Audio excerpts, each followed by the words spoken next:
স্বাধীনতা পুরস্কার নেবেন না বলে ঘোষণা দিয়েছেন লেখক, গবেষক ও রাজনীতিক বদরুদ্দিন ওমর। বৃহস্পতিবার রাতে গণমাধ্যমে পাঠানো এক বিবৃতিতে এই ঘোষণা দেন তিনি। বিবৃতিতে বলা হয়, 1973 সাল থেকে আমাকে বিভিন্ন সরকারি ও বেসরকারি সংস্থা থেকে পুরস্কার দেওয়া হয়েছে। আমি সেগুলোর কোনোটি গ্রহণ করিনি। এখন বর্তমান অন্তর্বর্তীকালীন সরকার আমাকে স্বাধীনতা পুরস্কার দেওয়ার ঘোষণা করেছেন, এজন্য তাদের ধন্যবাদ। কিন্তু তাদের দেয়া এই পুরস্কারও আমার পক্ষে গ্রহণ করা সম্ভব নয়। ধুলো, ময়লা ও ক্ষতিকর ধূলিকণা থেকে নিমিষেই মুক্তি দেয় চৌধুরী এয়ার পিউরিফায়ার।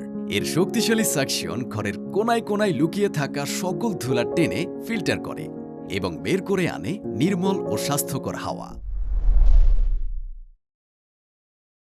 উল্লেখ্য, স্বাধীনতা পুরস্কার দেশের সর্বোচ্চ রাষ্ট্রীয় পুরস্কার। 26 মার্চ স্বাধীনতা দিবস উপলক্ষে সরকার 1977 সাল থেকে প্রতি বছরে পুরস্কার দিয়ে আসছে। VOD Bangla news desk.